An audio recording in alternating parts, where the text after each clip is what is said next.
Hey everyone, and welcome to the channel. I'm JJ.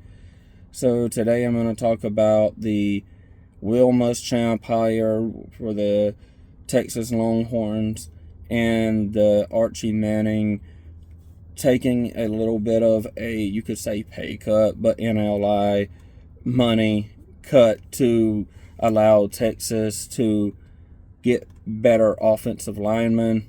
So to start off with the hire with Will Muschamp, it was overall a great hire. He's a great recruiter.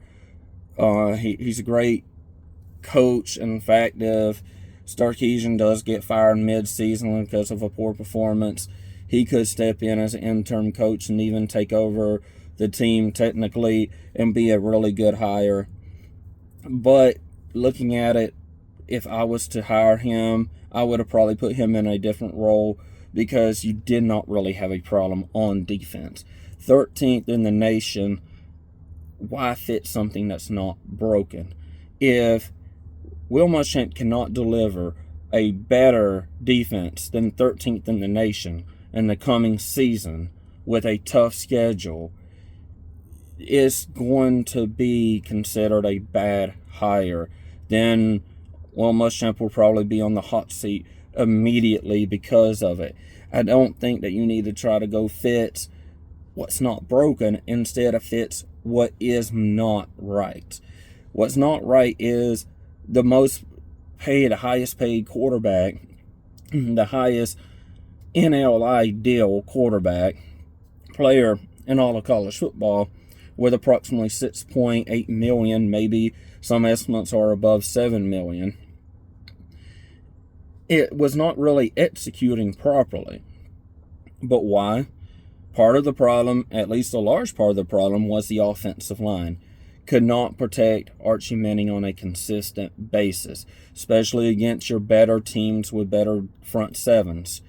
And also, in all phases, kind of under-executed in the Florida game. I don't know if they overlooked them or what, but they were one of only a few wins for Florida in a bad year, which was a bad loss and ultimately probably why they are not in the college football playoffs currently.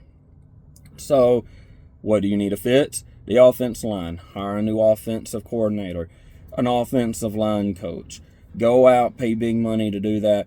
If I'm going to pay for a quarterback with that much of cap, the second most paid player on the team or group is going to be the offensive line, because I got to protect my asset.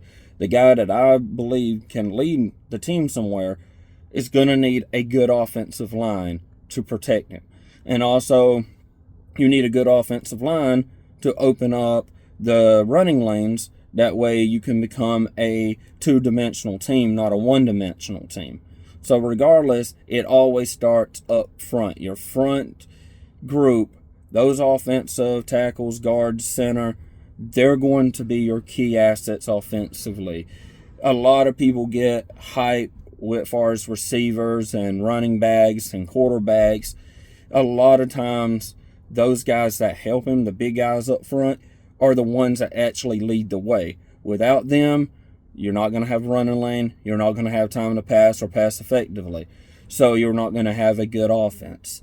Start up front, instead of trying to go solve an issue or get somebody to resolve an issue that technically is not an issue. So what is Texas doing about it? Well, one thing that at least Arch Manning is doing is going with NLI cut per reports, cutting back his salary voluntarily, NLI out of his NLI money, to allow more NLI money to be dedicated to other parts of the team, primarily the offensive line in this case, to help protect him, to give him time in the pocket to throw. So he's doing a big move by doing this, if this is to be believed and true, because one other player that was really good, Hall of Famer in the NFL, Tom Brady, if my memory serves me correctly, please remind me if I'm wrong in the comments, but he stated that he could get more money by going to another team. And whether he stated this or not clearly, which I'm pretty certain he did, is clearly evident that he could have with his record and skill. But he knew by taking more money meant that the cap room would be cut, which means he's not going to get as good of offensive linemen to protect him. And he knew the importance of that for his success. And so Arch Manning has taken a little piece out of that playbook and applying it in this situation, which is really good. I was kind of hoping that he would do that because I do believe Arch Manning is a good quarterback. Is he the best quarterback in history, automatic Heisman candidate for 2026? Heck no. I don't know if he's really up to that level. But what is true is he's a good quarterback with a bit highly paid, highly reputable last name, Manning. His uncle Archie and Peyton Manning both are Hall of Fame level quarterbacks in the NFL, or was, I guess, during their time in the NFL. So he comes with a big name and a lot of weight on his shoulders to be that top quarterback that delivers whatever team he plays for to a national title and himself a Heisman trophy. But if you look at the season, he was kind of flat, though, in the 2025 season until he played Texas A&M. And if you go back and watch the video as he was coming into the stadium, you could tell he was hyped. There was a different energy about Arch Manning, and you kind of felt like this game was going to be different. That last game was going to be different. And they beat their rival, in-state rival, at that by a considerable amount and running their perfect season. So that is going to be a key focus for Arch Manning, is to not worry about his last name. Not let what others say about his last name being a way of defining him. He needs to define himself and focus on himself and what he can do to improve for the team and get himself and the team ready as a leader and execute on the field, not worrying about whether or not, oh, I'm going to get a trophy or I'm going to get all this hype because I'm a Manning. No. Focus on the goal at hand, getting W's. If you do not do that, it does not matter what your last name is. There is somebody out there that is better. A good instance for this is a quarterback, maybe not with the biggest last name out there, that came in and absolutely performed, was Stetson Bennett for the University of Georgia. Georgia went on to win 2 national titles with him at quarterback. A walk-on quarterback with no expectations, probably expected to never start. So, most definitely not expected to start at the University of Georgia with them getting a bunch of 4- and 5-star athletes. But he got an opportunity to show what he's capable of.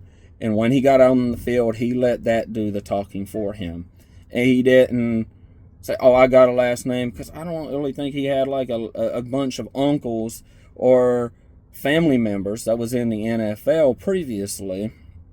And he really didn't have a lot of size either, but he allowed his talents to do the talking for him. And that is what Archie Manning needs to do, is let his talents do the talking for him. His last name can only take him so far. It got him to be the highest paid quarterback in college football. But it will not deliver a natty. It will not deliver a Heisman. He has to do that of sheer will and work ethic and putting in the grind like a walk-on quarterback has to do to even stand a moderate chance at ever seeing one snap, let alone to start and then win a national championship and even 2. So in his last year of eligibility, He has to really come out performing and be hyped and focus on himself and the team and what needs to be done execution-wise, practice-wise, watching film-wise, just absolutely all phases of it, instead of how much am I making, how good do I look out there. Just simply get out there and put in the effort to win. I do like what it is seen by Archie Manning, or at least what is in the news, at him assisting the team by taking a little less money from the NLI pool to be able to distribute to others like the offensive line to assist him. As far as the Will Muschamp thing, maybe he ends up being the next head coach at Texas. But either way it goes, it's going to be an interesting 2026 season to see how all of this plays out.